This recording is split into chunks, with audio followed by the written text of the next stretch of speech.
Adam Alexander, and it's great to see cars on track at this place. It is super cool. We came back here last year. I did the truck race, and the first thing that stuck out to me after having not been here since they repaved it was how fast this place is. You're just in the throttles. We go on board with Jesse Love, and it just seems like you're going a million miles an hour around here compared to what we did back when it was sort of a wore-out surface. The car is constantly on edge, but it still has some of the undulations that made the Rock, and it's just such a cool racetrack. Cup cars started racing here in 1965. The O'Reilly Auto Parts Series started coming here in '82. Tomorrow will be the 44th edition for this series. Trucks race here later today. They've already had their practice and qualifying. You know, the track we anticipate is going to be busy early in the session because we have had some rain in the area. You don't want to miss an opportunity should we get weather and get some track time rained out. You want to make sure you go out and get after it. Right, as you see Jesse Love navigating some traffic here in practice, you normally would want to avoid this sort of thing, but with everyone trying to go out there with rain in the area and just get laps, you just got to take what you can get in terms of track time. So he went out here and just found himself in a ton of traffic, unable to get clean laps. Still 7th on the board, but I expect this leaderboard to be a little jumbled up here. It's all the fastest cars trying to navigate through some of this slower traffic. Oh, that's tight. Oh, no. You and I were talking earlier about the overall approach to the race tomorrow, how you manage it, where do you pass. You know, last year it was a fresh repave, and the best way around here was running the bottom, but we know there's been some weathering in the off-season, and how will that change the dynamic of the race here tomorrow? We're looking forward to seeing how it plays, and we have an early caution at Rockingham. We're getting a report of fluid in turns 1 and 2. Not from the sky. That's what we're hoping. For now, anyway. Yeah, at least from now. Yeah, I believe we had a car smoking down there in 1 and 2, so NASCAR's checking it out and seeing if there is fluid. You know what, these repaves, one of the things that's tough is we saw it last year when the asphalt was really dark, and you could kind of tell where the groove was, where the rubber had been laid in, and then where it's lighter on the track you didn't want to get to. But the other thing that's tough is if there is fluid going down on a racetrack that's been repaved, it's hard to see, really hard to see. It sort of blends into the rubber and just the way that these tracks, the asphalt sort of looks now. So NASCAR takes the precaution to make sure there's none of that fluid on the racetrack or you could cause a bunch of cars going to the wall. A lot of times, too, you want to go out and make a long run on a sticker set of tires. This impedes your progress.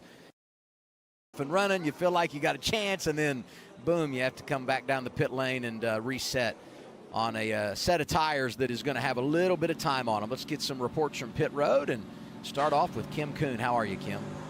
I'm good. We saw that flurry of activity cars trying to get on track as quickly as possible before this stoppage happened, and that's because the ominous clouds that are kind of sitting over the racetrack. Here was the radio from the 2 team before we went green on this practice session. Out here, we got a little cell coming, rain. Roll right out. I want you to get some heat in it, and after like 3 laps, I'll remind you to turn your brake pants on. And they did tell them they felt like it was about 10 minutes till we would see rain at the racetrack. And when I talked with Danny Stockman earlier in the day just about what their goal was for this practice, he said getting Jesse as comfortable as possible. That makes him more aggressive on the racetrack. Last year, he could really hold the bottom off the corner really well. His center corner to exit speed was really good. So those were some items on his checklist for this practice session. We get our radar here, just sort of popping up off the distance. It's kind of been like that all day. The sun will pop back out, then it gets a little darker, a little bit of rain, but hopefully we can get most of the practice in here. Mentioned the fluid in turns 1 and 2. J.J. Yaley, yes. 5, had the problem. The Hettinger Racing Ford there, 5. For the Reddit folks, that's a 2009 F1 World Champion. Here he is. I mean, going into the weekend, he's the star. We'll see. You know, probably maybe less of a star exiting the weekend just because we know that success on track tomorrow is going to be an enormous challenge, being his debut and his lack of experience in these cars. But there's no denying, when you think about the social following that he brings and all the media that took place this week, Cletus McFarland is someone that we're going to be talking a lot about. Massive star power right here. You see the YouTube for NASCAR here for his onboard. goes off into 3. He put out a great video of his test that he had here. NASCAR allows you to do a rookie test. If you haven't run in the series, you get to choose where to do that. It's a full day. You can't have an experienced driver drive the car, but you can have an experienced driver there helping you and being a coach, which you had with Ty Dillon. In that, it was a great YouTube video that took you behind the scenes of how he was trying to get up to speed in these cars. And, you know, I think there's a lot of discussions out there of should he be here, should he not be here, should he have been approved, that sort of thing. And I loved his response to Bob Pockrass earlier this week, where he basically said, hey, NASCAR said I could, so I'm here. And I thought that was a great way to put it. And you know what? I hope he's able to get up to speed and do all the right things. And in his first couple laps there, 22nd on the board, not bad. Very respectable. Yeah. When you talk about the data and the approach to the test, everything they did with him, they compared to what Jesse Love did here a season ago.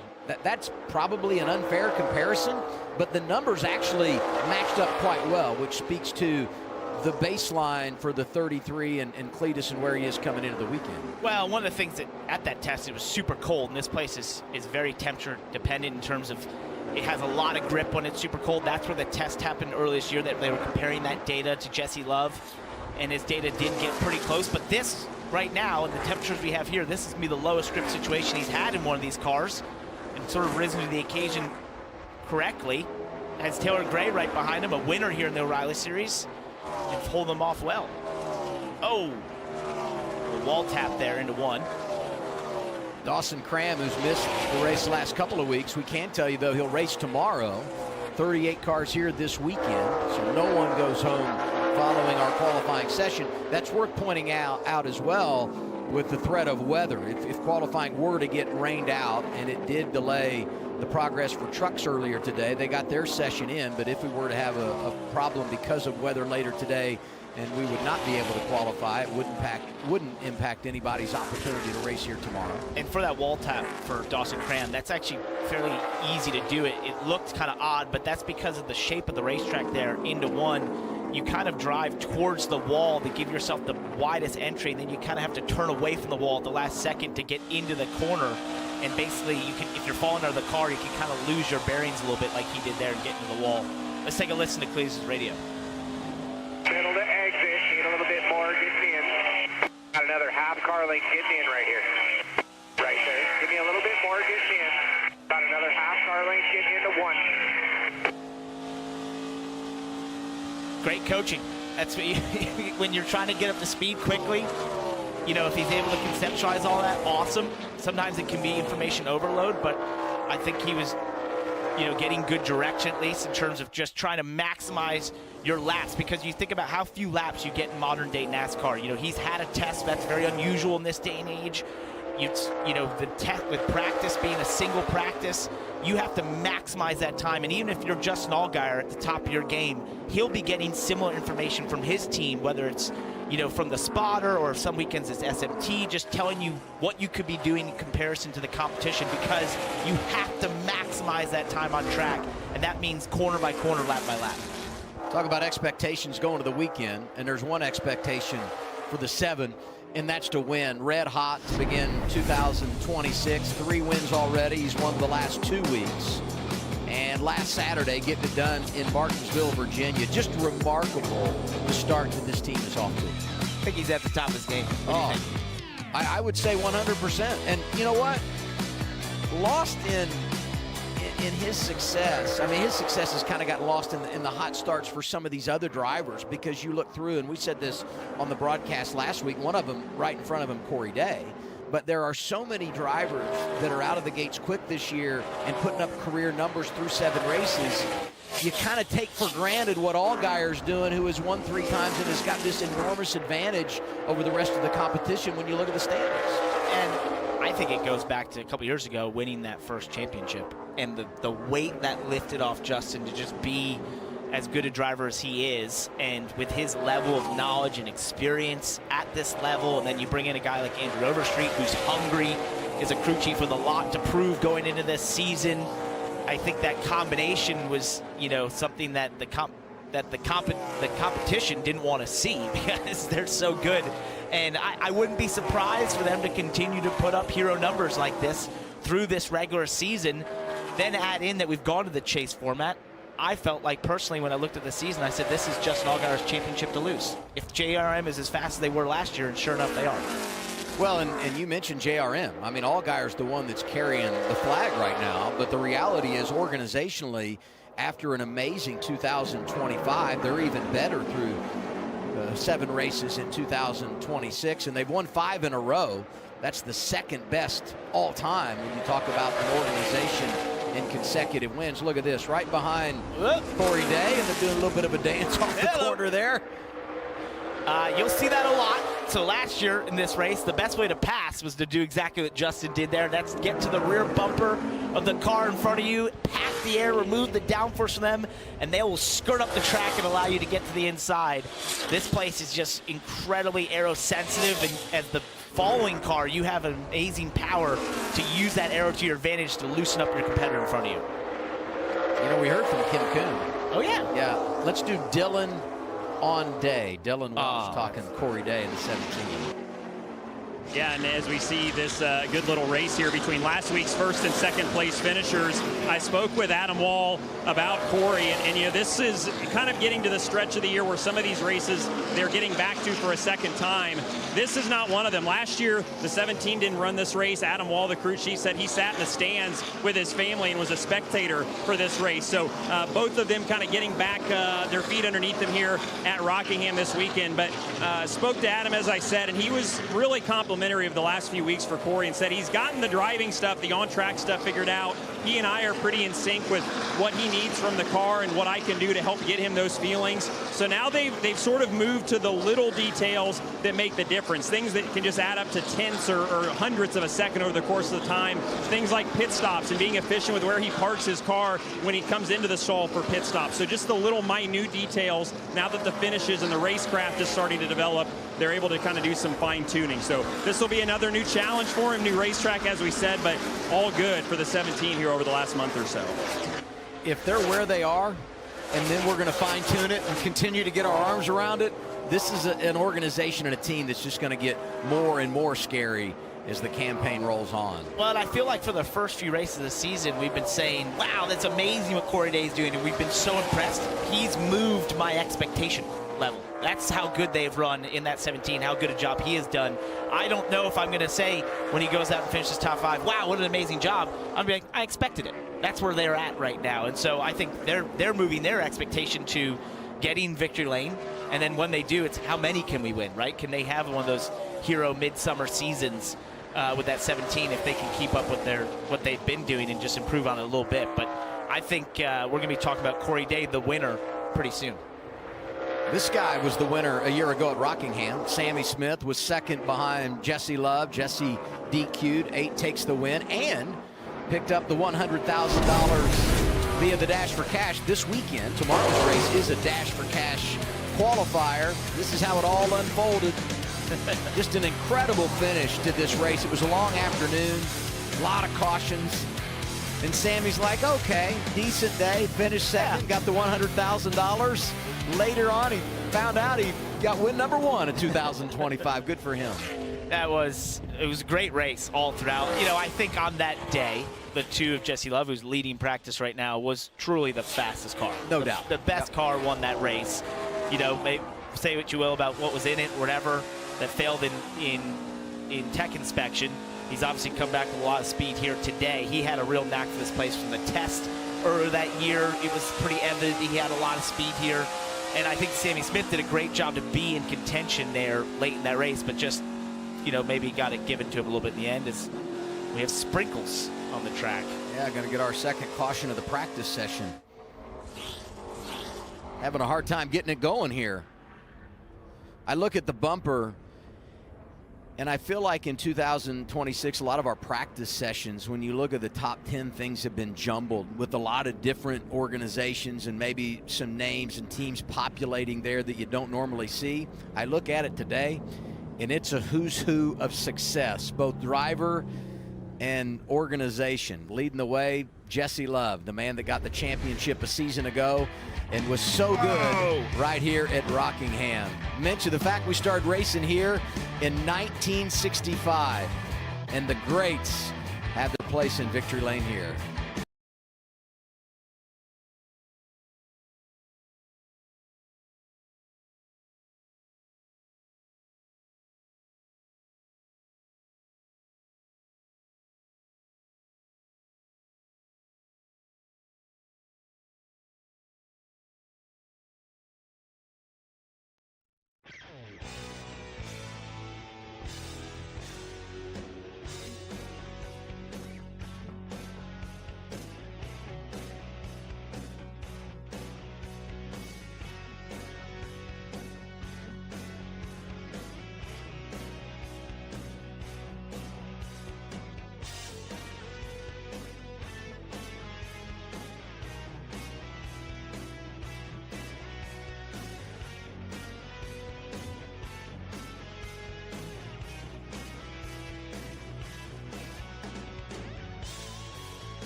We're going to break. We're talking about the history of Rockingham.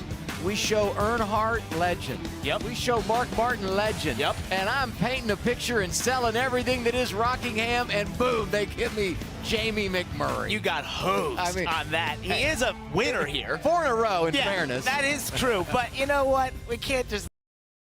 Earlier, they ultimately were able to get track time, get their qualifying session in. You can see we're just right on the edge of it. And I will say the other encouraging thing, the radar, fairly optimistic because it's scattered and not an all-afternoon rain event. The other thing that's good for us, and I was shocked at this earlier today, how quickly this place was able to drive once we got the rain during that truck session. Yeah, and they were able to get out there and qualify. So we have the precedent set for us to be able to get this place dry. It's a warmer day, especially if the sun does pop out. This place should dry fairly quick.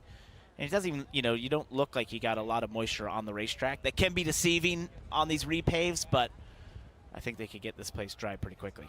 Justin Allgaier going for 3 in a row this weekend. The man that won at Darlington and Martinsville, 9th in practice right now. I feel really good about my brakes. I feel like I'm able to get in the corner as deep as I want to, but I can also modulate really well. So some laps you don't need as much, right? So just managing that's a big deal.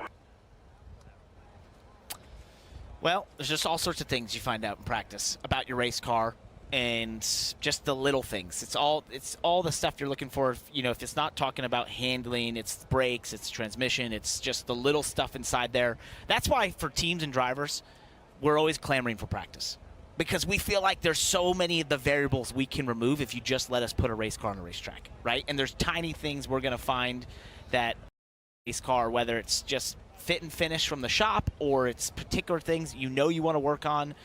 Getting laps on, there's no replacement for getting laps on a racetrack. Sim and all those things you do to prepare during the week that you feel like you can learn the track or learn what you want to do setup-wise. There's just none of it compares to putting a real race car that's been put together by humans in a shop on a racetrack.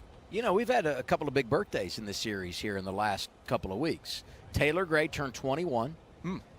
And earlier this week, Monday, I believe it was, Brent Cruz turned 18. Wow, that was the big one. He's legally full-time and full steam ahead, Dylan.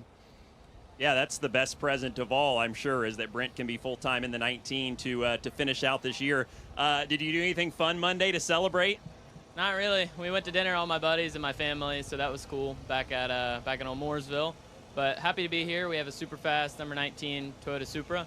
I love this place. We went here last year in the ARCA car and have a really fast O'Reilly car. So hopefully the rain goes away and we can qualify. We have a super fast piece, but if it doesn't, we'll start somewhere up front and get after it in the race. I know the ARCA cars are totally different than these cars, but to just get laps on a place that's still kind of new for everybody, is that a good thing? Is that a positive thing? Yeah, for sure. I was glad I got to run the ARCA race here. My first truck test ever actually was here as well. So I have more laps here than I do most of the tracks on the schedule this year. So we'll try to take advantage of it. Yeah, it all helps. Thanks, Brent. Thank you. Well, I can say that he never seems to be flustered. But when you calm. have experience, and it's positive experience because he won that ARCA East race in dominating fashion, that's got to help as well. And I would say this, you think about where he's been, Coda, the 6th place finish in his debut, you almost expect that at a road course because we know how good he is. He was better at Phoenix than his results showed. Came back from adversities last week to get a top 10 at Martinsville.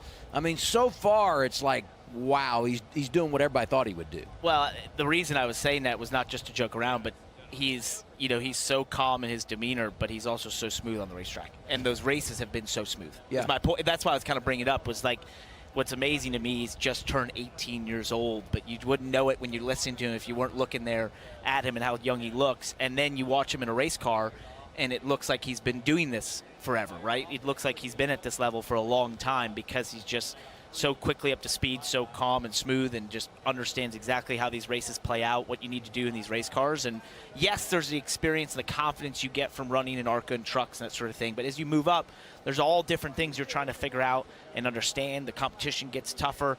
It doesn't seem to phase him. One other birthday greeting on the driver front this week, Anthony Alfredo, 27. Here's Kim. Yeah, just catching up with Rajah Caruth, making his first O'Reilly Auto Parts Series start at the Rock, but you did run the truck race last year, finished 4th. What kind of things maybe apply to this race that you learned just about the racetrack? I know the truck is very different than the car. I was going to say maybe just where the tunnel's at here, but yeah, I mean, our engine car's 88 Chevy is super, super good, especially in the long run. Like, I had a lot of traffic there to start practice, and we really elected to work on our race trim, and I felt really good about how our car was. So thank you to everybody on our, 4 JRM cars, the Hendrick Engine Shop. Everybody has done a lot of work to get us super fast today, and hopefully we get qualifying. And I think we could get a good starting spot wherever, compared to where the metric's at. So yeah, thank you to Mr. H and Miss Linda and everybody at the Hendrick Automotive crew for being supportive of me, and hopefully we can have a good result tomorrow. One of the big storylines out of Martinsville was the post-race conversation between you and Jesse Love. What came of that conversation, and maybe what was the lesson learned from that incident? I would say, it just was coming to an understanding, right? Like, there was, car wars there at the end, and you guys can see it right there. Like, that's the one thing I would have done different. Like, I missed a corner there and ran him up, and, I definitely would have done that differently. But, like I told him, it's like, that wasn't the first, step of it, right? And that wasn't a, I was right or you were wrong conversation. It just was more of like, I hear you, you hear me, let's just move forward, And like I said, like there was one thing I would have done different, but I'm not sorry about anything else. I'm a race for my team, race for myself, everybody that supported me to get here. So I think that's where I'm at, and super proud of the effort to have really fast cars. I think a 7th place wasn't indicative of how good we were last week, but this weekend's a new opportunity, so super excited for it. Thanks, Ryan. Yeah, thanks, Kim. A very level-headed approach to that post-race run-in. It was very calm. I would describe that based on other things we've seen at Martinsville, guys. Yeah, it definitely was, but I love Rajah's approach there and what he said there in terms of, being a little selfish, right, about him and his race team. That's what I want to hear from race car drivers. That's what I want to hear from young race car drivers. I'm of the belief race car drivers don't have to apologize. You're all out there trying to do one thing, that is get the best possible finish for you and your race team. There's no need to apologize for your actions unless you feel like for whatever reason that's going to help you in the future. I personally have felt like whenever I've gotten an apology from another driver who's come to me after, wrecking me or turning me or whatever, I'm going, they're doing this for a selfish reason. The only reason they're apologizing is so they don't think I'll go and retaliate afterwards, right? That's why I just feel like when I see conversations like that, I feel like, yeah, they probably walked away with understanding. Sure, talk it out, whatever. But I loved his response that didn't really change much.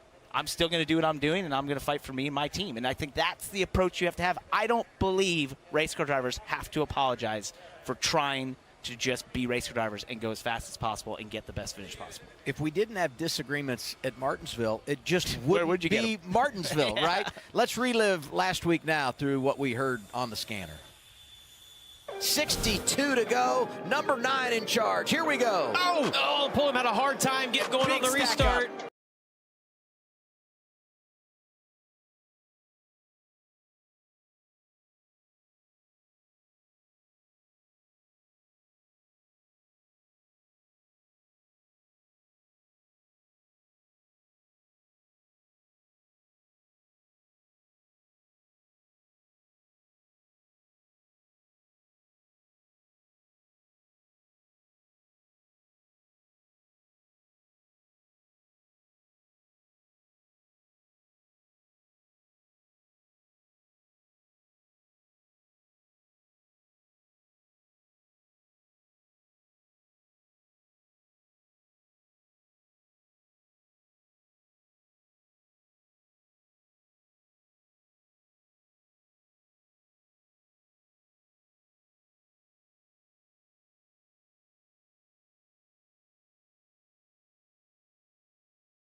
Justin Allgaier hits the trifecta.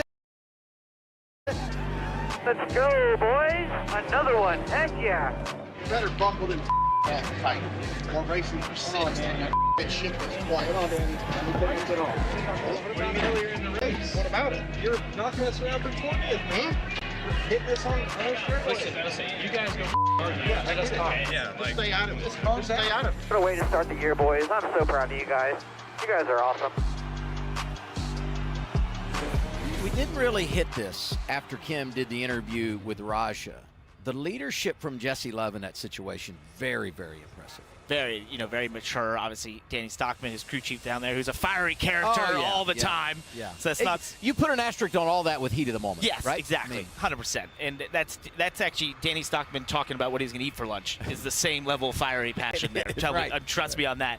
But I think that was a very mature moment, and I stay with the same statement I said before, which I don't think either side had to apologize. They're doing the best they can on the racetrack for their teams and what they want as being professional race car drivers.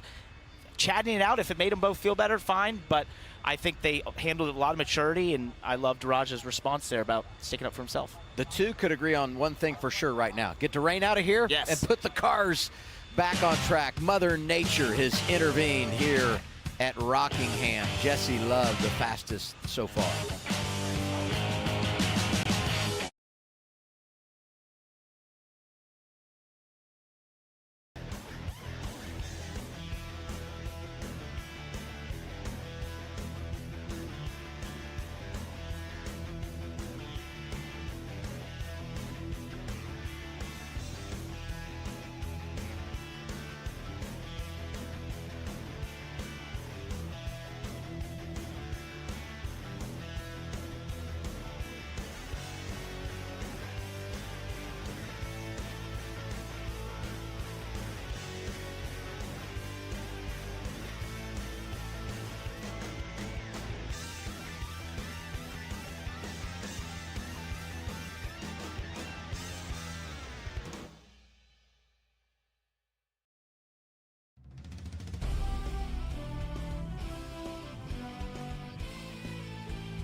earlier. But good news for all involved. 38 cars here. Everybody going to race tomorrow, so this rain is not going to impact that portion of the weekend. And we did see the track dry very quickly when we had some rain earlier this afternoon, so hopefully the same situation here. And we're just right on the edge of it. It's almost unfair, you know? It's out of here. Look at it. It's just moving around. We're breaking apart as it gets there. Don't look at those flags. No.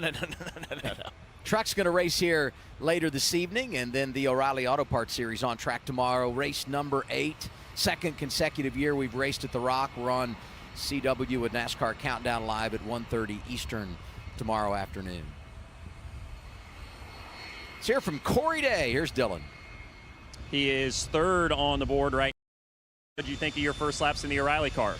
Yeah, we were really good. So thanks to my guys for bringing a fast car, and yeah, hopefully the rain stays away and we get qualifying in. But if not, I'll be starting second off the metrics. I'm good with that. Yeah, last week obviously finished a career best second, but the last month or so has just been really solid, really consistent for you guys. What has that meant for you, just as you continue to work and learn to kind of see the results of your hard work paying off? Yeah, it's meant a lot. I think confidence is a really big thing in this sport, obviously, and my guys keep bringing me good cars week after week. So, of HendrickCars.com and Hendrick Motorsports and Jeff Andrews, Jeff Gordon, everyone that believes in me. I'm glad to be finally putting these runs together and showing everyone I can do it. What's the challenge of this place, just since you haven't been here before? What kind of things were you working on there just to try to kind of fine tune?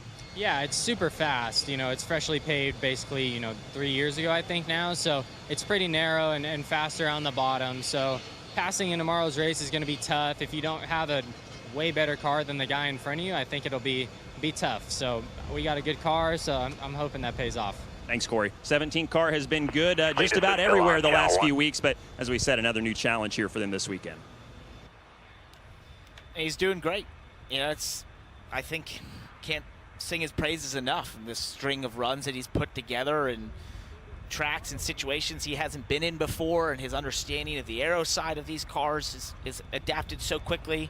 He's got great car controls. He just referenced right there. He seems to catch them all the time. We've seen him have some amazing saves. So, as I said earlier, for me, I just feel like my expectation level for him has risen to a place where I'm not surprised, and I don't think it's worth saying I'm surprised how well he's doing, because I now expect it, and I just think he is knocking on the door of absolutely getting that first win. We saw Vegas; he was in position to win last week. I mean, he's just at a variety of racetracks. He's been very impressive.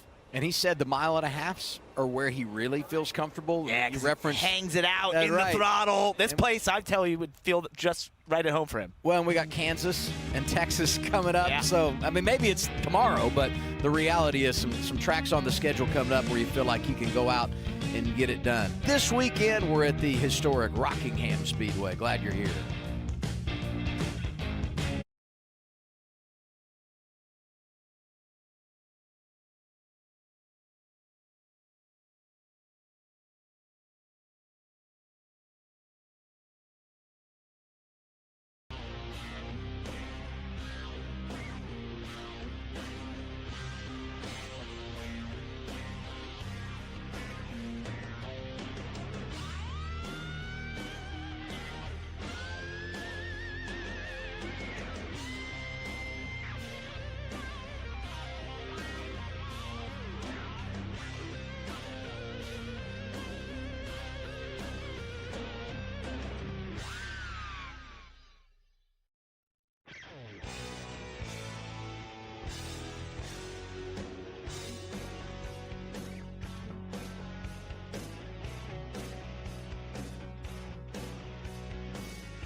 Kim Kuhn, Dylan Welsh hanging out on the pit lane. Let's go to Kim now.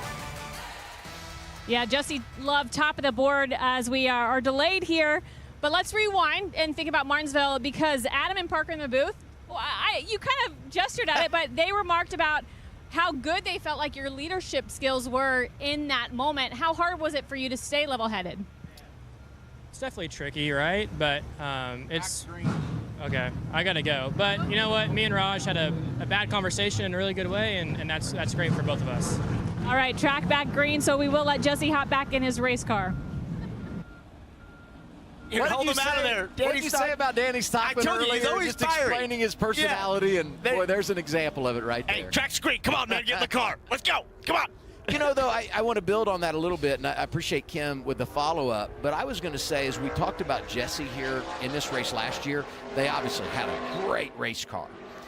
But in that race, and I remember we talked about this in the broadcast a season ago, I thought he showed an incredible maturity in that race because it was so hard to pass here. Yep. But he just had the knowledge and understanding and the confidence of how good his race car was just to wait for the right time to go out and take the race lead. Didn't lead the most laps, but was in position to take advantage when the door opened, and he handled that race quite well. To your point, I think that weekend, I remember Danny Stockman and Jesse Love were on a mission. You could tell back from the test. I mentioned how fast they were there. Everyone was remarking about it. They came into that weekend last year on that mission, completed it. Unfortunately, obviously, failed tech. But I think when you look at how fast they are here again, they've got a knack for this place. And Jesse obviously understands it really well. And as we go on board here with Jamie McMurray's favorite car, the Meat Missile. Hey, here's a driver that's been outstanding this season as well, Carson Quapple. Hasn't always gotten the payoff. You know, was wrecked at Atlanta running up front. We know what happened to him last week, was on the second row. The restart doesn't go the way he wants. He's damaged and has his day end early at Martinsville. But in particular, when he's been driving the one, just been outstanding and really good here a season ago. Well, how about Phoenix? Yeah, that's right. like one that got away in some respects. I think it is this on the opposite end of the spectrum for, you know, Corey Day and how surprised we were at how good he has been.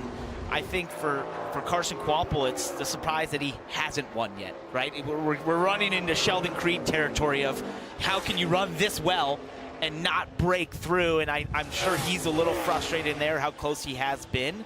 And I do believe when that does eventually happen, that will really take a massive weight off his shoulders. But in terms of his competitiveness, consistency week to week, and ability across all different track types, he's right up there.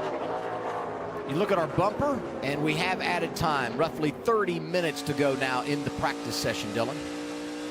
And I talked to Carson about that exact thing you guys were discussing earlier today. He said, you know, when I'm in this one car, the pressure is a little bit higher to win, or the expectation is, but that makes the losses that much tougher to swallow too. And last week was one of those where they felt like really they had a good opportunity, and it ultimately didn't just work. It didn't work out. But I think one thing that's interesting too is he and Rodney Childers' dynamic. You know, for all of Rodney's success, he's a Cup champion with Kevin Harvick, so many race wins. Rodney is still learning the differences and nuances of calling a race in the O'Reilly Auto Parts Series. The races are shorter. You don't have an infinite amount of tires. So there are things that Rodney is still learning. And Carson said that he feels like now he himself has run enough of these races to be confident and kind of speaking up when he feels like maybe they're going down a direction that they don't need to go to. So he almost is able to help Rodney make some better decisions just as they get to know each other and continue to learn each other. So it's a cohesive unit. The two of them, they're working to help each other. And I think you guys are right. If they can just get some luck, the results are going to come for sure for Carson and this entire one team. And once we get to the chase, they'll be full-time together. This one team, Rodney calling the shots, Carson behind the wheel. And we talk so much about Rodney Childers and the wealth of knowledge that he brings at some of these racetracks and the success he had at the Cup level. But I love this post this week about Rockingham. He was actually racing here as a youngster, and he really had some good thoughts on his X account telling stories about his past coming to this place. He was a good go-kart racer. Yeah, really good. A little bit before my time. I think McMurray races against him. Probably, yeah. If I remember correctly. Yeah, but no, great race car driver. And it's funny how many crew chiefs who you've known for years as crew chiefs, if you ask them about their racing history, they'll tell you, you know, some of them are very quiet about it. I think Paul Wolf that way, and a couple of these guys who rise to these great, you know, to be great crew chiefs, where they'll talk about their racing kind of like, they weren't that good over, and then you find out they won like 5 championships in go-karts or something, and just they have a knack for racing, and it, you know, didn't work out on the driving side, but, you know, funneled that towards being a crew chief, and I think Rodney's very much of that set. Since we turned the cars loose again after the rain, Austin Hill has put up the fastest lap of the session. Sheldon Creed is right behind him. There's a 21 car. 6th in this race a season ago, and you see the graphic here, 6th last week at Martinsville following the disappointment of Darlington. Go on board here.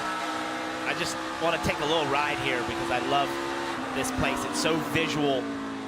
You can see the banking differences. You go through 1 and 2 here. It's almost like you get into a bowl and then it releases you out on the exit of 2. You hear the RPMs rise on the exit, and down into 3. This is the trickiest corner. Usually just a little loose. You try to get the left front down towards that white line and get the car to rotate real quick, but it can get the car really loose, and then you hammer back to the throttle. Where turn 4, if you're running the bottom correctly, is basically not a corner because there's so much banking. But this place is one of those racetracks where every time you exit here, and then as you go down into 3 and out of 4, you instinctively think, well, I could have got to the throttle earlier. I could have done that faster. But it's just the way it is, and especially with the replay, you're on such a knife edge that you tend to lean on the right front at places like this a little bit more than the right rear, because if you get to that right rear, you're on such a knife edge. If it gives out, that's when you have those big moments.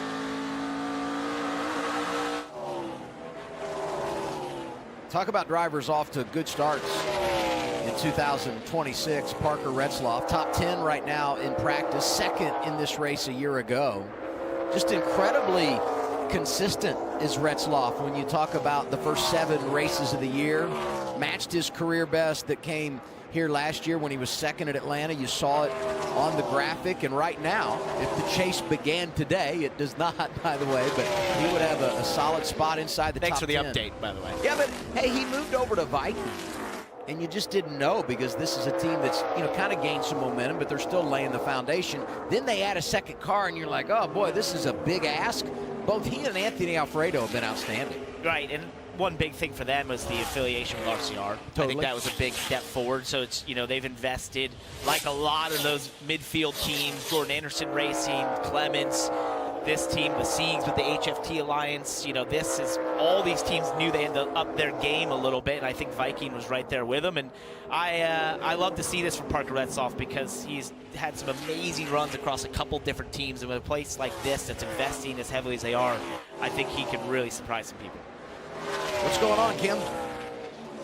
Yeah, I had a great conversation with crew chief Danny Eflin, where he talked about just how quickly the team was able to click, just the personnel. They've gelled really quickly, and that's been really easy and led to a great start to the season. In fact, he said that our expectations are higher than our performance, even though we've had a good start. We still haven't shown people what we're capable of.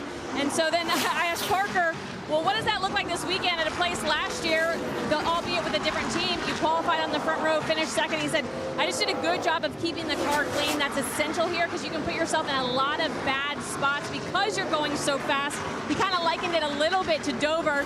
And then I asked, what about qualifying? He said, I absolutely can put it on the front row again. So he might earn that nickname that we've tried to stick to him, Jetsloff, here coming up shortly in qualifying. It'll be fun to see what Parker is capable of. Well, and I will say this too, people are what it's all about, and Danny Eflin last year and what he meant to AM Racing with Harrison Burton, you just really, you know, you can't say how important he was, and that group finished 3rd in this race, so you would set some pretty high expectations for the 99 here tomorrow. Austin Hill leads the way.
he deserved here a year ago. And, well, you could say that probably a lot about races here in 2026.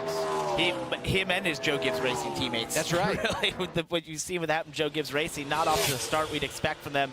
At least, I guess, in the finish category, because the speed has been there. It's just not been able to get to finishes for one reason or another. And the other thing that sticks out to me is just we've seen a couple cars set their fastest lap times here as we got back going after the red flag. Gotta think that's the track cooling down, cloud cover, getting to sit there for a little bit. We know repaves on with these tires usually they don't lose a ton of speed. They can refire pretty quickly. So I think we saw a good indication of that, and knowing, like it was last year, tires weren't the big discussion. It was track position, fuel. Fuel was a big deal as we got late in that race. So, and I guess it will be tomorrow. I think it will be. I would say that's a great bet to make. Talk about Joe Gibbs Racing. Saw where their drivers are in the practice rundown here today. Brent Cruz, the best of the bunch. Next in line, this guy, William Sawalich. Referenced last year, and in this race a season ago, qualified 5th, running up front. Was caught up with a lapper and just really never able to recover with the damage, and then got spun late. As we go on board, Jeb Burton. Here's another driver that needs something good to happen. They were so impressive on what's kind of a short track at Phoenix. And then the last 3 weeks, I mean, just wrong place, wrong time. Hopefully things come together for him here at the Rock, where he was top 10 a season ago. This is an awesome onboard. He had a big moment when we first joined him down into 1. He goes high and then drives underneath Cletus McFarland there, who he just got ahead of on the timing sheets. He's Jeb Burton's 24th. Cletus is 26th. Great job by Cletus there. Looks very stable. But Jeb did one of the few ways you can make a pass here with just how fast you're going. Went a little higher into 1, dive into the corner, turns down early, drove underneath him, and Cletus let him go down into 3. But you won't have that cordial a pass tomorrow. Trust me on that. And we know that from watching last year. You'll have to have made that car in front of you way more unsettled. But as we were on board there, I was looking at Cletus, and one of the things we as drivers do is we read the car language. When we're following a car, we see it differently than us as viewers do from the outside. We're watching every little thing that car does in front of us, and it's telling us what the situation is for that driver, how their car's handling, if they're struggling, if they're better than us, what they're doing, how we can see maybe, oh, that's a pretty big moment right there. That's some of that slide you'll have into 3. But what I saw from Cletus is he looks very stable and in control, and right there as I looked at his onboard, so we have a red flag here again for some rain. I felt like he looks like he's been doing this for a while. Do you know what? He's top 5 when you look at laps run in the session. And you can get caught up in the leaderboard and all that. That is not a stat that we need to get focused on for him. But I would say the experience category is what we really need to get focused on. And he's been putting a lot of laps on the board. 45 for Cletus in practice. I'm impressed. Yep. I'm going to put it out there. So far, so good. And just keep it in a straight line. Practice halted once again because of rain. Austin Hill is P1.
been an off and on day for the O'Reilly Auto Parts Series here in Rockingham, North Carolina. Rain has halted practice on a couple of different occasions, so let's hear from more drivers and send it down to Kim Kuhn. That's right, Carson Kvapil out of the car. Good news, guys. The meat suit, it is back. But let's talk about the race car. This was a great race for you last year, led a career high 47 laps. How does what you have today compare to the car you had last year? Yeah, I'd say it's pretty close, if not a little better. I feel like it's hard to remember about a year ago today how it was in practice, but I remember in the race we were pretty good, and we led some laps like you said, and used some strategy to get back to the front, but hopefully we can get out here and qualify and set this thing on the pole. The RB Chevrolet looks as good as usual, and the suits is as aggressive as usual today, so looks good, and it feels really good to me. I think Rodney and his whole #1 team brought a really good race car, and just got to do my best to put it on the pole and show how fast it is. What would you say is the most challenging thing about the Rock? Man, this place is really hard because the two corners are so different. I mean, 1 and 2 is kind of a late minimum speed corner, and it's kind of don't have grip in, but the exit at the turn 2 wall really comes up on you quick, and 3 and 4 is just super hammer down. So it's kind of like a Wilkesboro in ways where it's completely different corners and just a lot faster and a lot more banking. Thanks, Carson. Thanks. Dylan? Sam Mayer is 5th right now and done for this practice session here with just under 15 minutes to go. So said things are way better than last year. What's your car doing better this year than last year? Yeah, this place you really need a lot of maneuverability to set up passes and to find different track position for clean air and stuff like that. So that's something we struggled with really bad last year, is just being able to find clean air and have my car still work. But so far this year's been great. I've made a lot of passes in practice, which usually I don't do, so I just have a lot of confidence in it, and yeah, the Lauderdale Chevy's going to be really good tomorrow. Thanks, Sam. Track back green, guys. And I'm going to go ahead and guarantee a top 10 finish for Sam Mayer tomorrow. Oh. I guarantee it. Okay. It's based on my data. Okay, yeah, I was like, where is this? And my daddy is, if you look at 2026, he goes outside the top 10, inside the top 10, and we just alternate week by week. And history says, after being outside the top 10 last week at Martinsville, that he'll be inside the top 10 tomorrow. Yeah, that's going in your favor that he's actually fast in practice this week. Okay. If he was going to be a winner, he would need to be outside the top 30 in practice. That's true. That's normally Yeah, I how know it that's goes your for theory. him. There's, it's not mine, it's his as well. I mean, he's bought into it. Hey, I'm going to tell you what, his teammate, pretty dang good. Sheldon Creed is 3rd, and look who now leads in practice. Kyle Sieg, P1. I did not have that on the bingo card. Maybe they took a liberty of see if they can do a mock Q run of some sort. Talking Sheldon Creed, got that win at Atlanta, first of his career, and was really good here at Rockingham until this. Sort of taking out none of his own doing Yeah. there from Justin Bonsignor. So he went to the garage early. But this team, you know, they changed manufacturers, everyone did, over at the Haas factory team and all their Alliance cars. And I feel like that, you know, you've seen them really get their arms around that change very quickly. Competitive, they qualify up front, and they produce tremendous speed week in and week out, a lot of different styles of racetracks. And the one that's really benefited the most probably Sheldon Creed, because he does have that win. Yeah, they've definitely taken these well, and I actually had a discussion with this team a couple weeks ago, and one of the things that's very different from the Fords they ran last year is some of the technical differences in the engine, you know, lower some of the CG in those cars, and so there's actual meaningful differences between running these Chevys with the Hendrick motors versus running the Fords they did last year with the Roush Yates engine. So that's been some of the things they felt like has helped them. And for Sam, we know he's been a part of the Chevy program before. He felt like being in their sims and that sort of in that program, and you know, that process has helped him. So it's they've definitely shown up and taken that next step from where they were last year. You know, we talk about teams and where they fit into the equation so far this year, and it's been a struggle for Sam Hunt Racing. But coming to a place where the expectations no doubt are high because of what they did here a season ago. Dean Thompson, you know, really good here.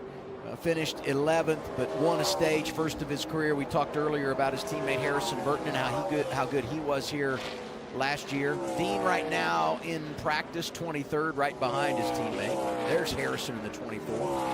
And last week gave us some light at the end of the tunnel for this 24 team. And Led laps. Led laps, was up front. It was like, all right, this is what we expected out of Sam Hunt Racing and Harrison Burton and Dean Thompson, what he did last year and improving on that.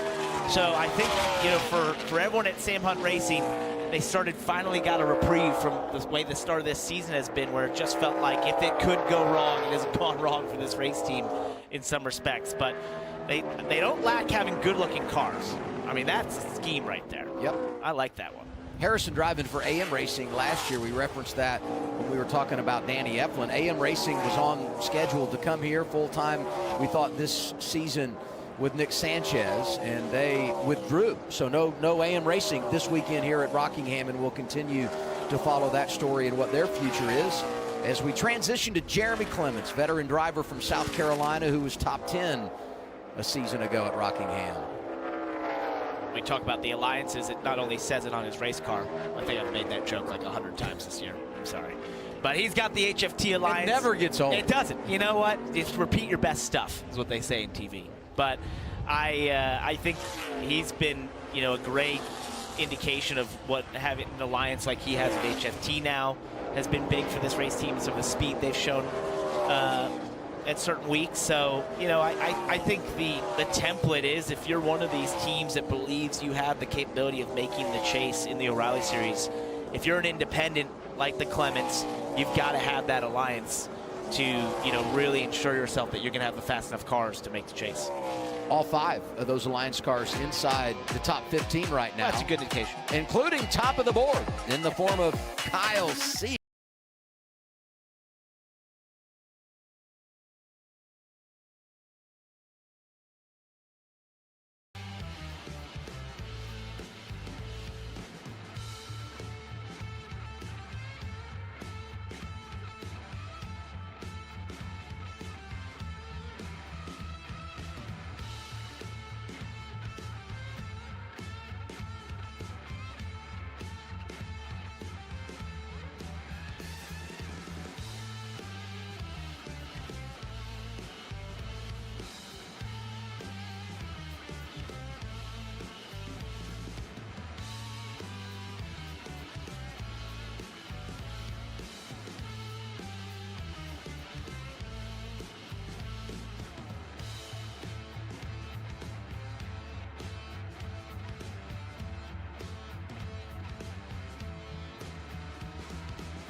He's still position number. Let the next one go. So in the race, that'll cost us like 2 or 3 spots each time somebody hangs us out to pass us. You know what I mean? That's what I mean by like the second. It's like so crucial that like you gotta, me and you have to just be on sync. That's all. You'll learn me. That's all. We just gotta learn each other so that you react a little faster. Right, so what they're referencing there, that's his spotter talking about when he tells him he's clear with a car, or if there's a car beside him, or where he can slot in behind another car. Cletus is doing what's pretty typical of a driver, getting to a higher level where the car's a little faster, the speeds are higher, they're reacting a little slowly. to basically the instruction or the information they're giving him. So the spotter's telling him, hey, you got to react quicker to what I'm saying. Otherwise, in the race, when there's more cars around you and it's more crucial that you slot into the spots that I'm saying are open and move as fast as I say it. Whereas if you don't, if you hesitate, that's when accidents happen, when you lose spots, you get, taken advantage of, and all those things compound. So good information. It's not usual to hear it at this level and that sort of thing, but I think it's, considering his experience level, that's the kind of information you're just trying to get across to him in the short amount of time that you have in these practices, and with his limited experience to just, try and speed run the learning process as quickly as you can.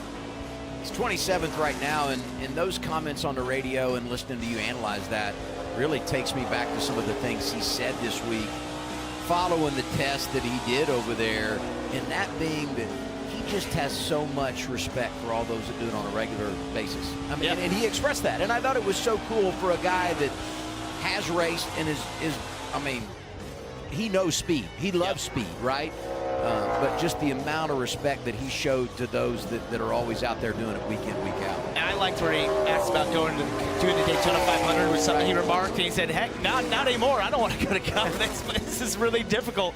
These guys are so far ahead of me. I think there was a show for a while, like Average Joe's versus Pros sort of thing. Yeah. I think we're, not to call him an average Joe. I love his enthusiasm for racing and everything, but, what he's trying to do here with his limited experience is a massive undertaking. And I think the cool part of this has been him expressing to his large audience how hard it is to be at this level and to be fast and to drive and win races at these top levels of NASCAR. And, I think overall that's a really cool thing to see, and his respect level for it has been awesome. He's a great dude. Absolutely awesome dude. Unbelievable personality. I am so glad he's into NASCAR. But he's taken on a massive undertaking, and he said all the right things and doing the right things on racetrack. 27-year-old Anthony Alfredo. Glad you got that in, that birthday shout out. Yeah. You almost forgot him. I did. I said we had some big birthdays.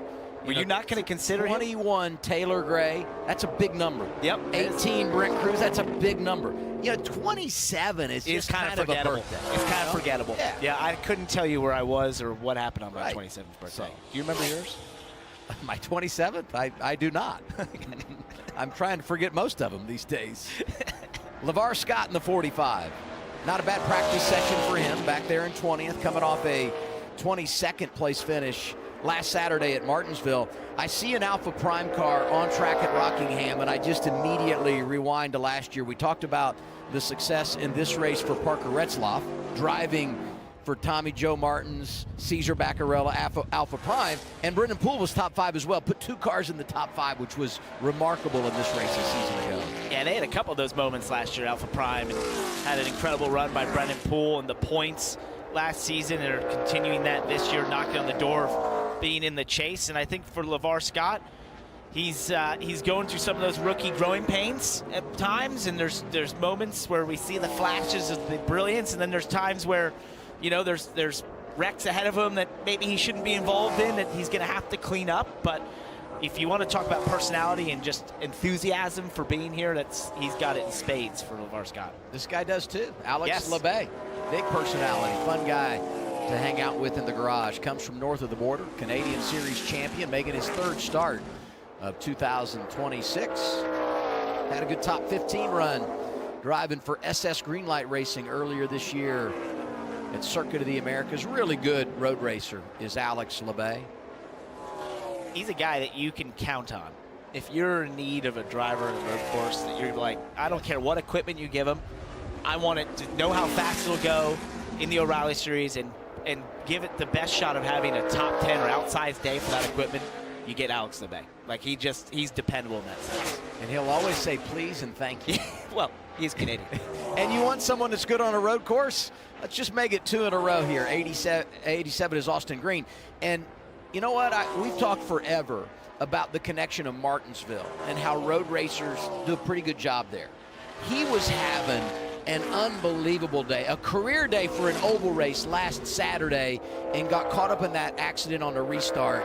They deserve better, and I know that everything has not gone their way first year full time, But I'm excited to get to some road courses here coming up in the next couple of months because I feel like maybe they can show what they've got. He deserves better than what he's gotten to start the year. They've definitely shown more speed than the results they've had.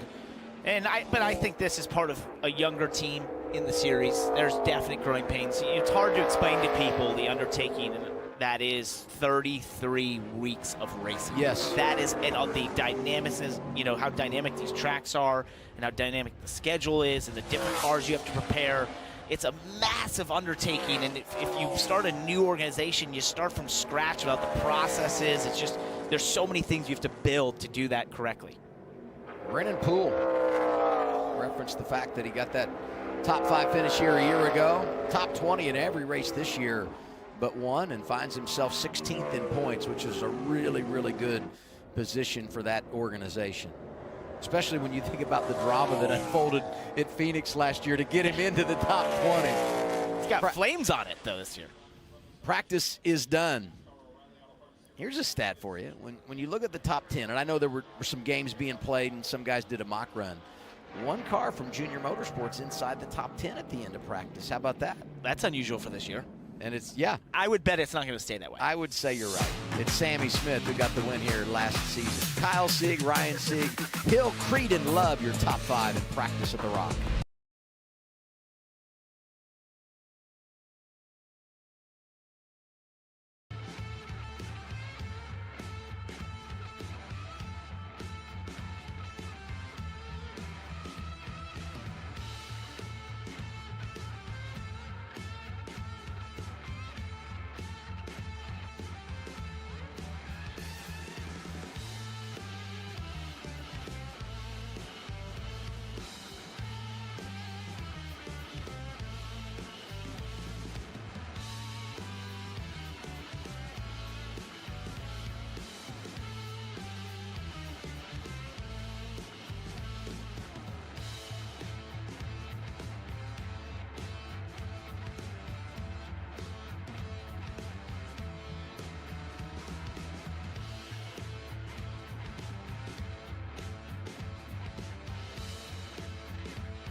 Been a great start to 2026 for Chevrolet as a manufacturer. They own 8 of the top positions in practice here at Rockingham. The Sieg brothers at the top.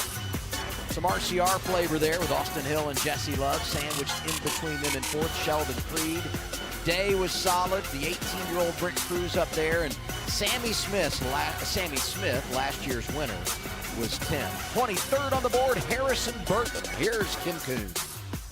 Yeah, and Adam, last year Harrison had speed at the Rock, finishing 3rd. You also had speed last week at Martinsville. I know ultimately in a late race crash, but led the first laps of 2026. What kind of energy does that inject into the team? Yeah, I think for the year that we've had, I mean, for everyone at Sam Hunt Racing and all of our, friends and family watching back home, they're like, when are you guys going to finally get up front? And for us just to do that and lead some laps and show that we had a Toyota GR Supra strong enough to do it was really exciting for us. I think we could have run anywhere from, I don't think I was going to beat the 7. He drove right by me, but I could have run anywhere from 2nd to 10th and kind of got caught up in that last crash. So for us, just momentum. It wasn't the finish we wanted, but still a decent day.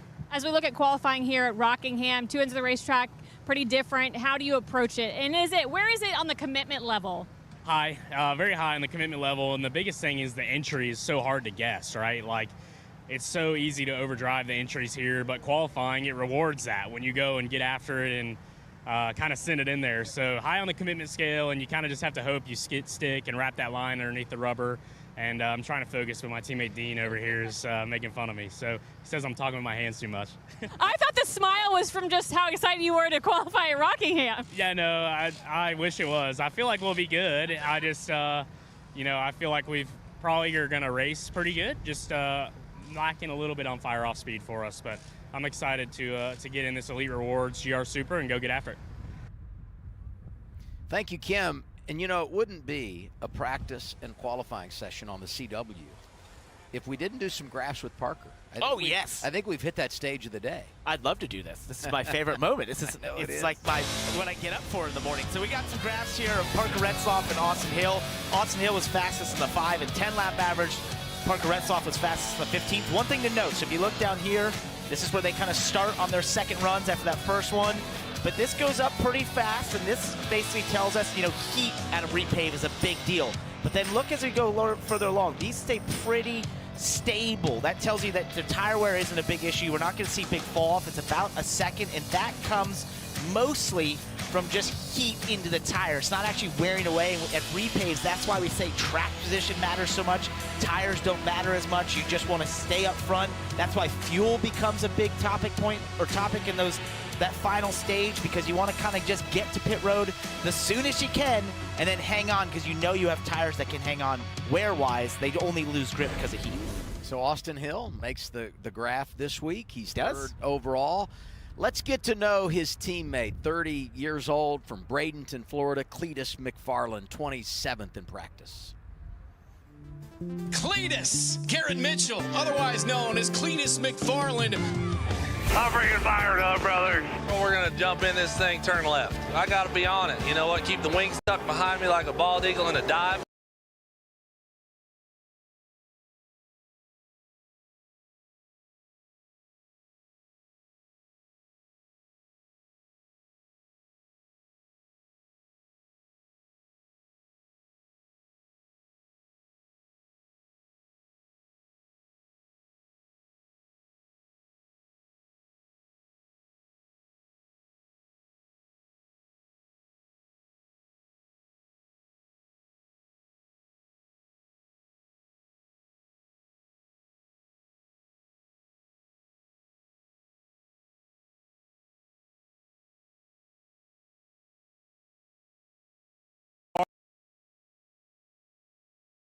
And kind of getting your feet wet, working with the spotter and everything else. So what was it like out there for you?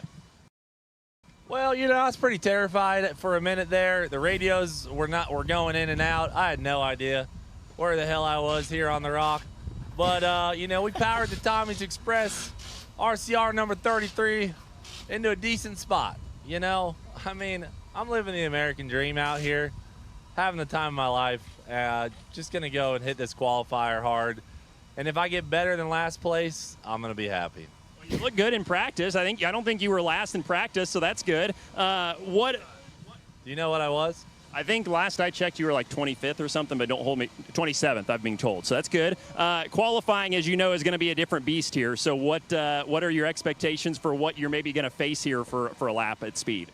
I think this might be where some of these professional drivers are going to outrun me, is because they have such commitment to just staying on the gas into the turn. And that's one thing I'm struggling with a little bit, is having the cojones to take this sucker in there and make it turn left. So I'm just going to go with it. Honestly, as long as I don't make a mistake on my qualifier, even if it's slow, I'm going to be happy. I'd just rather go a little slower than everybody, not make a mistake, than put the thing in the wall and not get the race. So he's got a great attitude. Great to have him in the garage and in the field this weekend. Cletus McFarland ready to go here in the 33 for his first qualifying attempt. He does, Dylan. He doesn't break character. He stays in the whole time. I think his attitude has been awesome through this whole process. And you said it earlier, Adam. What really sticks out to me is he obviously respects what he's up against here and what the level of experience that the drivers he's up against and the professionals who do this week in, week out. But he's got this opportunity to experience this at this level, and he's taken full hold of it. And I thought in practice he looked serviceable. You know, now my expectation probably a little bit reduced than, you know, normally what we'd see from a driver with more experience coming in here. Maybe similar to me heading out on the college football field. It would be pretty low expectations. And he's the first one out in qualifying, which really makes this That's going to be difficult. tough. But when he goes green, you know what I'm going to say? Let her rip, tater chip.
For the O'Reilly Auto Parts Series, let's go to Kim.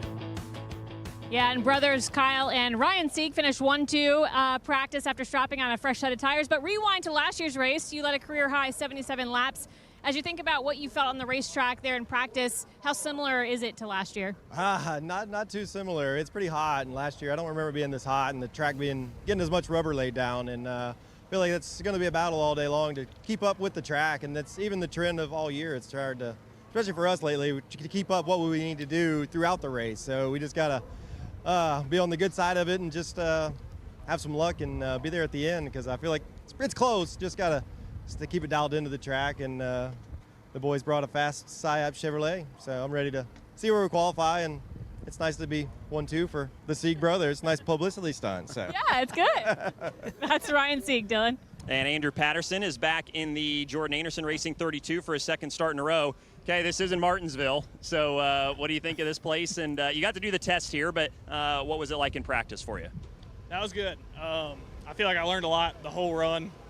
Coming from the shop interior side, this is a big change up for me, getting to be in the seat at the racetrack. So got some laps here in the ARCA car last year, so got some good seat time, kind of somewhat familiar with this place. Obviously these cars are a lot different, but threw some tires on it there at the end just to kind of get the idea what I'm going to have going into qualifying. Making a couple small changes, and honestly I feel pretty good about it. I'm comfortable. The guys are making good adjustments. I feel like we got a lot of speed in our 32 wind supply Chevrolet, so we'll see. Awesome, great story, and great to have him back in the field with us this weekend. Yeah, and there were a couple of times last week, Dylan, he was just right in the middle of it at Martinsville.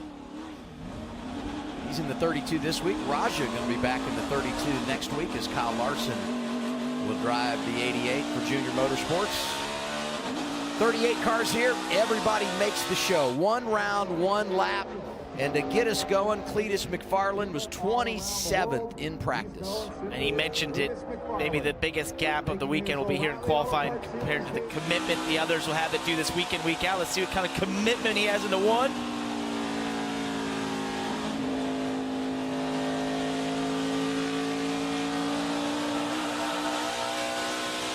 Fairly on it.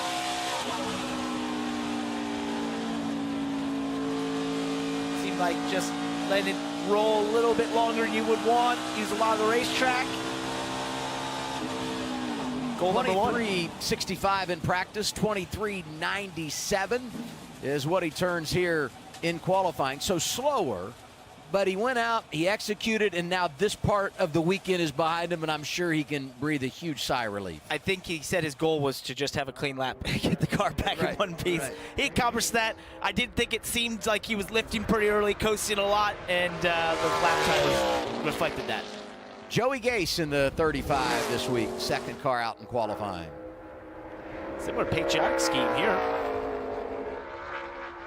Joey Gase. He needs to borrow the gloves that Cletus is wearing. You know, it would match up with his paint scheme.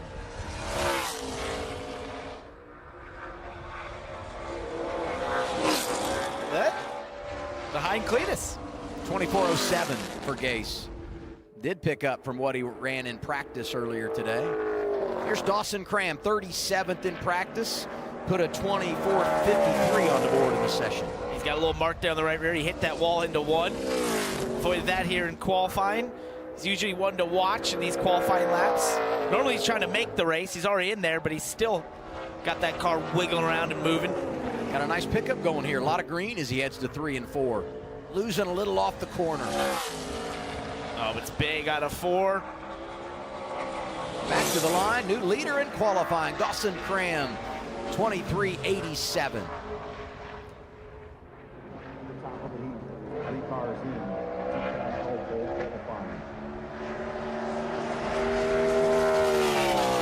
J.J. Yaley in the 5. Hated last week Luke Baldwin was driving this car, and you know they had the issue and he hit the wall and didn't get to pay it off, because I was really excited to see him go out and get something done. And here's Yaley, who looks great right now, flashing a lot of green as he comes through 3 and 4. Yeah, a lot bigger lap here. We're starting to see exactly what this track has. They didn't get a ton of laps in practice or had that issue in the beginning. Right to the top of the 23.488, 489 for J.J. Yaley. And I got to give a shout out on the back of that car. Spoiler diecast. They sponsor the Money Lap. It's pretty There cool you to see them go. on a real race car. It really all does revolve around your pocket. Well, you know, when you get the opportunity. Stuff scripts itself. Ryan Ellis carrying the Tableau colors this weekend. Had that top 10 to start the year at Daytona. A lot of bumps in the road since then. Had some green coming off of turn 2, but the red as he circles off of turn 4 back to the start-finish line. Ellis is second behind J.J. Yaley. Here's Dylan. Yeah, we'll catch up with William Sawalich before he climbs aboard. Good here last year, but didn't get the finish ultimately that you wanted. Do you feel like you have the car to kind of avenge that tomorrow? Oh, for sure. Yeah, we've got good short run speed, good long run speed. Able to run good in clean or dirty air. I think we're going to lay a pretty good lap down here today. Track looks good.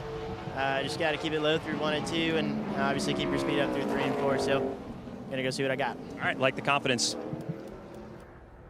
Thank you, William. Thank you, Dylan. And here's Josh Williams back to the line. He is now the fastest, 23:34. Top 10 in this race a year ago. Was a driver from Florida. Yeah, we'll start to see what this track has in it. Remember, we say this every week. These first few cars really have the toughest job with just the amount of rubber that's laid on the track, and that starts to get picked up car by car. The track should gain some grip as we get further along here and look at Jeremy Clements.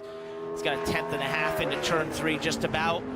This is going to start to give us more of an indication of what sort of grip level this track has compared to last year. Remember, the pole last year was in the 22s, so fair way to go. Nice pickup from practice for Jeremy Clements, flirting with the 22-second bracket. He goes 23:043, and that's the best so far. And here's the driver that led the way in the practice session. 28 is Kyle Sieg. So when you've done the mock run, your team expects you took the mental notes, exactly what to do, but he got down into one really early, gave him an awkward angle on the exit. He's paying the price for that down the backstretch. 23:20 is what he put on the board in practice. Oh, and it was the same thing into 3. Just got down too early. It's like the car was super positive in the front end. Got down to the line too quickly, and it gives you an awkward angle on the exit. He did that in both 1 and 2 and 3 and 4. 23:15 puts Kyle Sieg second behind Clements, Kim. Yeah, catching up with Anthony Alfredo. So first of all, on behalf of Adam, because he's a big birthday guy, happy belated birthday. Second, what's the expectation here with qualifying? Yeah, I'm not really sure, honestly. I feel like our long run speed was really good, but that's kind of been our weakness this year, is qualifying at short run speed at some of the tracks. So trying something different here. We'll see how it goes, but I feel like the menthol extreme Dude Wipe Chevrolet's got pretty solid speed, and the fans love this car. You know, bringing this new Dude Wipe scent to the track, menthol infused butt wipes. Let me tell you something, this team is feeling the tingle. So we're ready to go out there and lay down a lap. I'm sorry, and he does that. I feel like Willard Scott, you know, all these birthday wishes. I need a sponsor, you know, like he had. Maybe Dude Wipes is it. Man, I just never thought those were the type of things I'd be hearing on these podcasts. Josh Bilicki complete 6th, 23:66. Here's Austin Green in the 87. Thad David, 94 Series champion. It's just getting away from all 4. The lap here really is dependent on how early you get back the throttle in these corners because of the way they're designed, especially in 3 and 4. If you try to have this balance between a ton of entry speed versus when you can just commit back to full throttle and use the banking to your favors. Harrison has a great 1 and 2 here. 23rd in practice was Harrison Burton. 23:57 is the number he put on the board. Looking a lot better than that here. A lot of green coming back to the start-finish line. Harrison Burton, the first to go on the south side of 23 seconds. 22:96 for Harrison Burton. He now leads, Dylan. Top 5 here last year for Brendan Poole, finished 4th in the 44. What do you feel like enabled you guys to have that run, and what's it going to take to do it again tomorrow? Really just missing all of the chaos. And, you know, playing the right strategy, track position is really important. It's so hard to pass here. I'm not sure how I feel about my car. That was an interesting practice session with rain and not rain and sun and no sun, and the track was changing a bunch right there. So, you know, we'll see what the frontline fire protection Chevy can do in qualifying. get us a good starting spot and miss all the chaos tomorrow and get a good result. Thanks, Brendan. That does make the practice tough when it's all different conditions. Yeah, no doubt. Here's Blake Lothian, 23 years old, Fayetteville, North Carolina, his hometown. Driving that second car for Joey Gase this weekend. That car went way up the racetrack there in 1 and 2. You want to be way close to the white line. Similar, oh, you can just see that that car's really out of the racetrack. Just sort of a wiggle there into 3. Not using all the racetrack out of 4. That was probably an interesting ride. Yeah, 12th of the 12 cars that have been on track. And we referenced everybody going to make it this weekend. 38 cars here for 38 spots. And next in line, Jeb Burton. He'll be the 13th car to take time. And scheduled after Jeb is the 0 of Garrett Smithley. But Garrett got into the wall in practice. We got a note from NASCAR. The 0 will not make the qualifying run.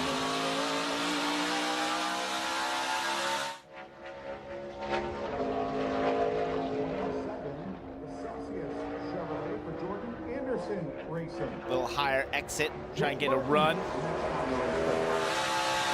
Jebs, we go on board. Get that left front down, now back the throttle. Oh, he had to hesitate for a second. Car couldn't quite take it. A little bit of dab of brake into 3, trying to set the nose. Then you use the bank in the exit. I think he'll, obviously, as the tracker's reflecting, not love that lap. It just seemed like really tight, couldn't quite get back the throttle, had to hesitate on both ends, couldn't get the car down to the white line and get rotated. 23.50 puts Jeb Burton 7th right now, Kim. That's right, Dean Thompson coming off his first top 10 at Martinsville last weekend. So how does that momentum carry you into this weekend at Rockingham? No, it's good momentum for us. We're pretty good at Martinsville usually, so I was pretty happy with the result. You know, it's good for us. We've been struggling the first part of the year, and we're coming to a track where we got our first stage win, so hopefully we can keep the momentum rolling with this top 5 group, 1 TBG, Toyota GR Supra, and yeah, just really looking forward to today and hope we get a good qualifying because it's so hard to pass here, but proud of my guys and really looking forward to this weekend.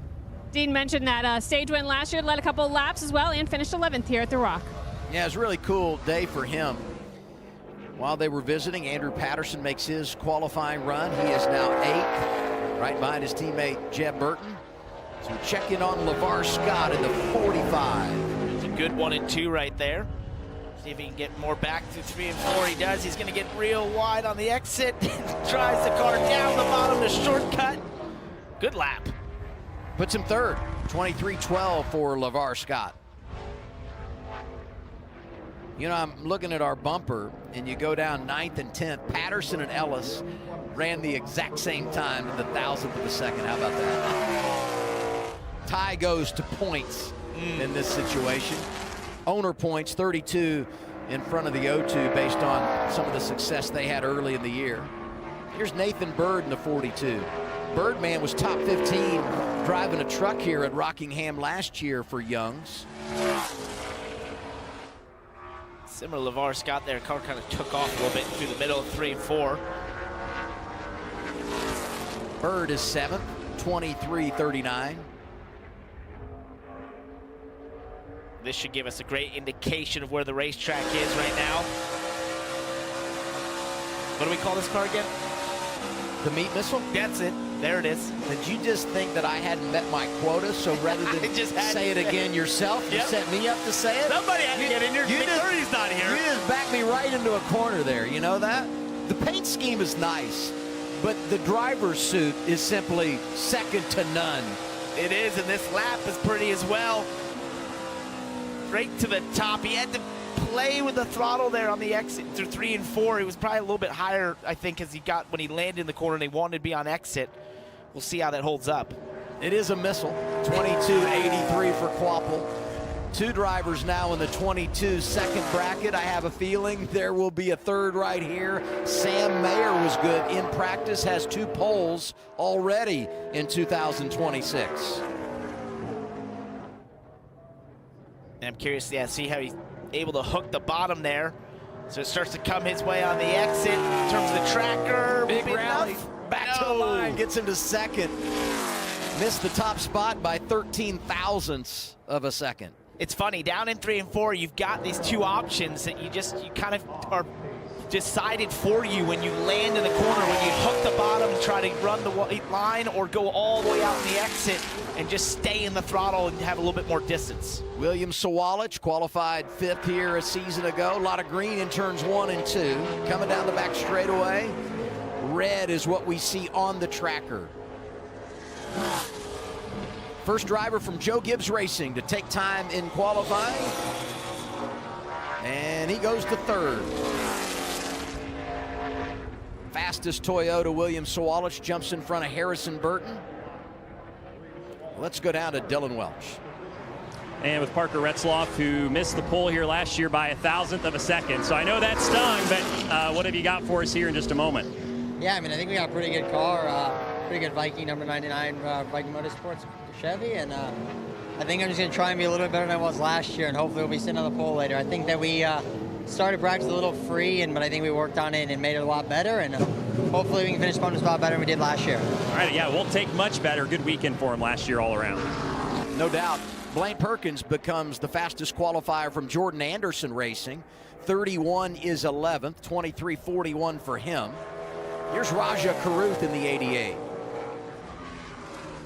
Second car out from Junior Motorsports. Teammate Carson Quapple currently leads the session.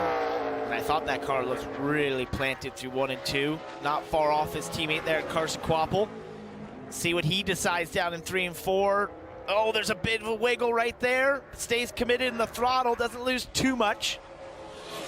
Back to the line in 3rd is Caruth, who was top 5 here in the truck race a season ago. 22:89 for the driver from Washington, D.C. Kim. And Sammy Smith, the defending winner of this race. As you think about your qualifying lap, what kind of options are out there for you?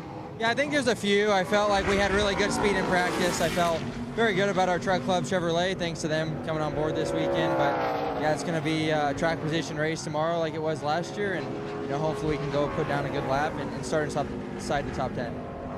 Thank you.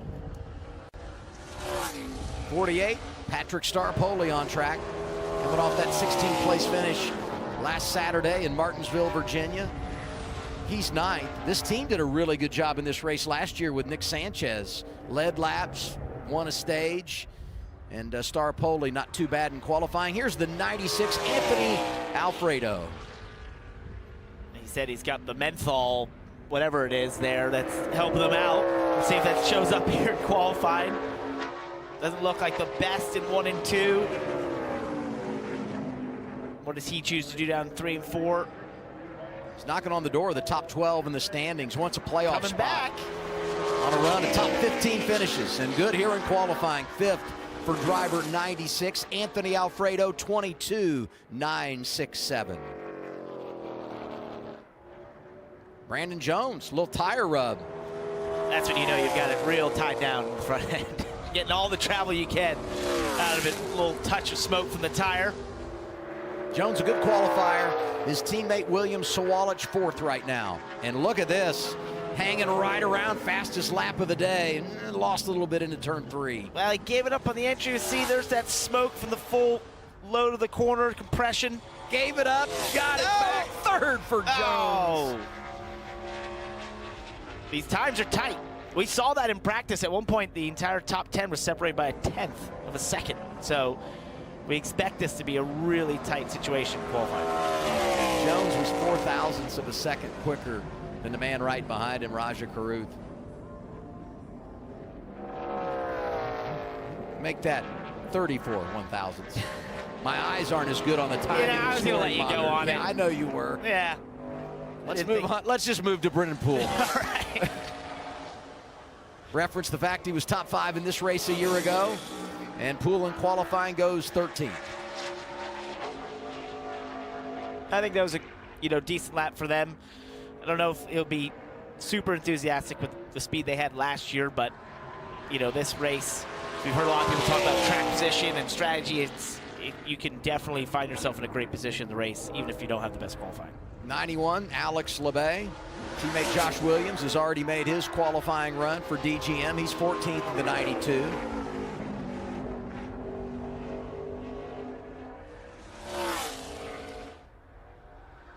Once again, he just had to hesitate there. You can almost hear it as he went through 3 and 4, just not able to commit back to the throttle as we've seen from some of the faster cars. And this place rewards being in the throttle, however you do it, any which way. Being in the throttle is the way you get lap time here. Some really good cars coming up. Taylor Gray on track in the 54. Only driver from Joe Gibbs Racing to finish inside the top 10 at Rockingham a year ago. Crew Chief Jason Ratcliffe won a race here with a buddy Jamie McMurray. He was about the lowest in 1 and 2, but one of the widest out of 4. Close. Good lap, puts him to second.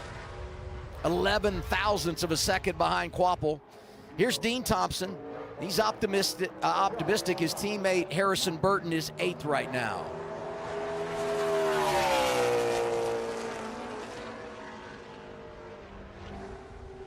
He's really wrapping the bottom in 1 and 2 as well. Similar to what we saw from Taylor Gray there. Just about a half a tenth off, a little bit more. Oh, he touched the line there. The car got down just a little too quickly. It's like when I talked about Kyle Sieg, the front end super positive. As you get down into the corner, it lands awkwardly and almost gets you loose and pulls you down to the inside. Lost a bit of time there in 3. Thompson ends up 10th, just over 23 seconds. Here's Ryan Sieg, really good in the practice session, was second behind his brother Kyle. He's the first of 9 cars remaining in qualifying.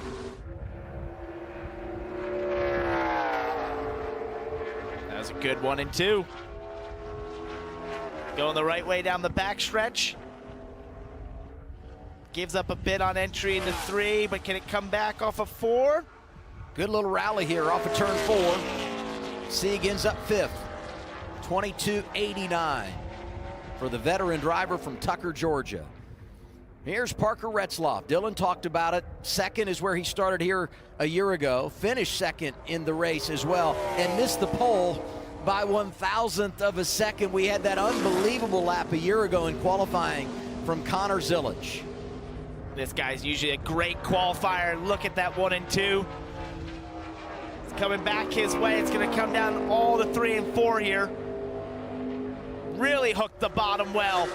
Look at that. His teammate is 8th. Here's Parker Retzloff. How about it to the top? 22.82. He leads. That was a great 3 and 4 for all the things we've talked about for the last few cars. He landed perfectly, rotated the car, was able to keep it really close to the white line, not have to use all the racetrack, stay in the throttle, and it rewarded him down the start-finish line. Kim's trying to bring back the nickname that you gave him. I think it's worth it.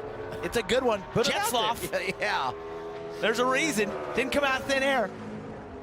Brent Cruz on track in the 19. Good in the practice session. Best from Joe Gibbs Racing in qualifying so far. Taylor Gray is 3rd. Cruz ends up 6th. 22.80 and change. 6 to go. First of those. Driver that was so successful here a year ago. DQ, but he had a great race car leading 53 laps. Here's Jesse Love.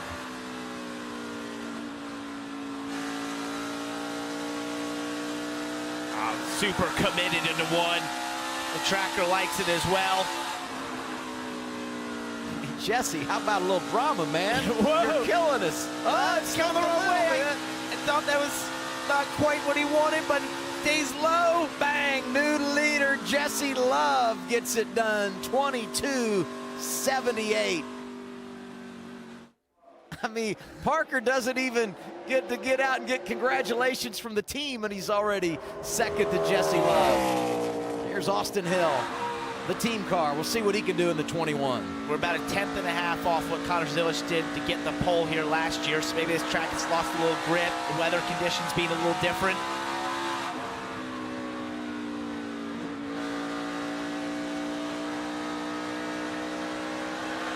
Good lap going. Not going to be enough to get to his teammate.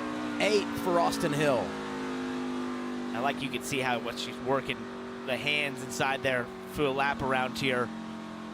You might have to be committed to the throttle, but that doesn't mean you calm down your hands when you have a fast lap around here. You're doing a lot of work with that wheel to stay in that throttle. 4 cars remain in qualifying. Sheldon Creed gets us going. Sammy Smith, Corey Day, Justin Allgaier, the final 3. Sam Mayer up there in 5th. Creed's teammate. That was a really good 3 and 4. Just gave up too much in 1 and 2. Nice comeback for Creed to get it up to 7th. He'll start inside the top 10 tomorrow. Here's Sammy Smith, last year's winner. Been the model of consistency to be in 2026. And a good start to this lap. And lost a little coming off the corner there. Yeah, it was almost started as he turned off the wall on the front straightaway, just had a wiggle in the car, you could see, and it just took away his commitment and ability to get back to the throttle through 1 and 2, and similar there in 3 and 4. This is not the lap he was going to be hoping for. 17th for Sammy Smith. Comes in 8th in points. Start thinking about stage points, want to qualify up front. He's going to have some ground to make up tomorrow. Corey Day coming off a career best last Saturday in Martinsville, Virginia. Solid in practice, gaining confidence week by week. We'll see what he has in the 17, the first of 2 cars remaining in qualifying, and so far, so good. I was gonna say, we talk about being in the throttle. If you want a guy that's used to doing that in dirt sprint cars, look no further than this guy right here. Look at this. Look at Jesse. Oh! Are you kidding me? What a 3 and 4 lap from Corey Day. He goes to the top, 22.71. That was an awesome lap. 2 young drivers from California, 1-2 in qualifying with 1 car remaining, and he's been red hot lately. He's won the last 2 races, 3 of the last 4. He won the championship in 2024. Let's see what Justin Allgaier has for the competition. Pretty good lap here down the back straightaway. Pretty good 1 and 2. As we've mentioned, it's all about here in 3 and 4. He clipped that white line that unselled the car a little bit. I don't think he's going to get there. Not good enough to get to the pole. Allgaier going to start on row 2 with Parker Retzlaff. And winning the pole is Corey Day, first of his career. And he goes out late in the session and delivers big time. Think about all the success that Hendrick Motorsports has had over the years. They've enjoyed success right here at Rockingham in both the O'Reilly Auto Parts Series and at the Cup level, mainly in the form of Jeff Gordon. Jeff's such a big player in helping discover Corey and give him his chance. And Day comes out today and continues to do what he's done. Gain momentum, show off his talent, and he'll lead us to the green tomorrow at Rockingham, Kim. That's right, Corey Day will start P1 tomorrow. Congratulations on the pole. Did the lap feel as good as it looked? Yeah, it felt really good. We got a really, really good car. So thanks to my guys. It's always makes my job easy when it's that good. So yeah, super excited for the race tomorrow. Definitely in a good spot. And I think track position is going to be pretty crucial. So yeah, it sets us up about as good as it can. Obviously your first time at the Rock. So what were you able to add to your notebook from practice earlier today? Yeah, I think overall we've track fired off with a lot of grip, and that helped just giving me a visual of what that lap could look like for qualifying. So yeah, like I said, really good car. So thanks to all the 17 guys, HendrickCars.com, Hendrick Motorsports, just everyone behind me. It's good to be putting these together. It feels good. Congratulations. Thank you. A very happy Corey Day will lead the field to green tomorrow, Dylan. And Kim, Jesse Love will start second in the 2-car, fast again here at Rockingham. Last year you crossed the line first, but the result didn't stick. How important is it to you to come back here and just kind of prove a point that you guys are fast again? Yeah, I think same as I am every week. Not necessarily more or less of a chip on my shoulder coming here than anywhere else, but obviously I feel really confident in our car here, so I enjoy coming to this track, and yeah, it's always a lot of fun. Have you learned anything, or were you able to learn anything in practice about maybe if tomorrow is going to be any different as far as the track surface or anything like that?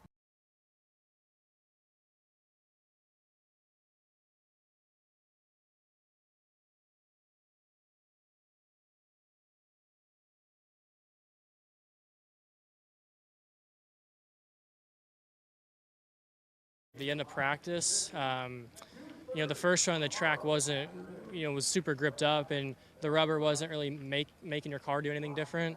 And then after, you know, you get some laps on your tires and you get some heat cycles and the sun came out, I mean, it was like a light switch. I mean, the sun coming out is like humongous for this place. So I thought that was a needle mover, and we got a little bit of work to do. I don't know, but like the SMT wasn't really working. The lap times, our generator wasn't working or something. So I was kind of scramble-brained in practice a little bit, not really knowing what we had. But yeah, but still a decent lap. I knew I didn't get it all because I didn't really come out of the car with my hand shaking too much. So I knew that there was a little bit out there, and obviously Corey found it.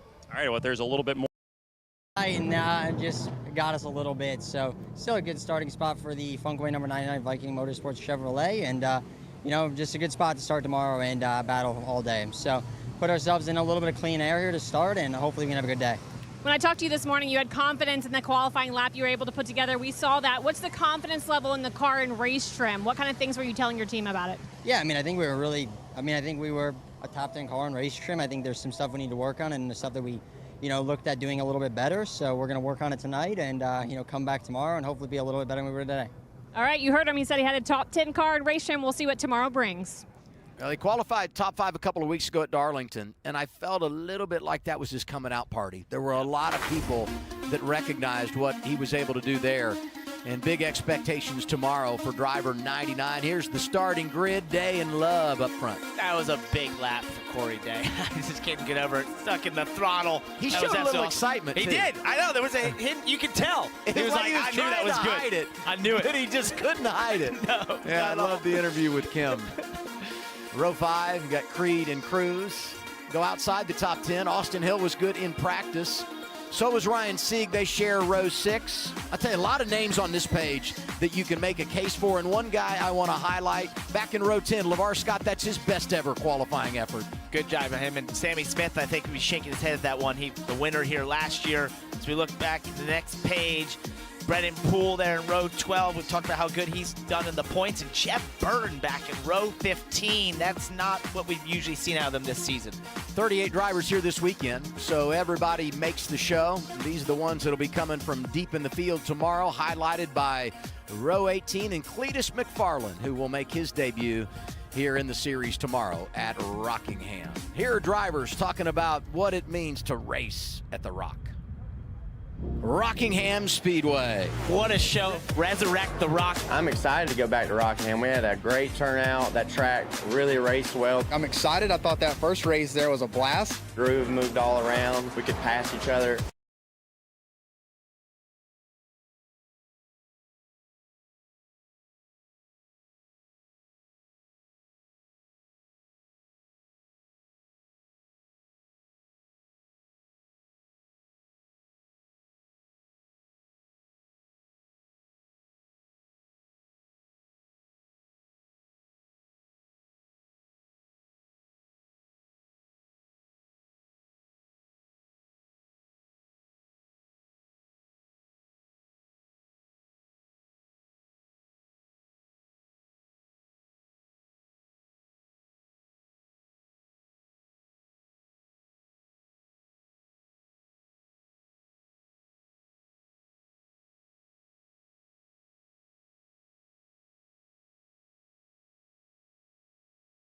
Fall off is going to be more of an issue this go around, which is going to be great for the fans. You know, one thing that I heard there, and I noticed, and then it came up in one of the interviews post-qualifying as well, is just how weather sensitive this place is. And I think about what we've dealt with today weather-wise, similar forecast here tomorrow. That's going to be a big topic of conversation. Yeah, we've seen, you know, the heat definitely takes grip out of this racetrack.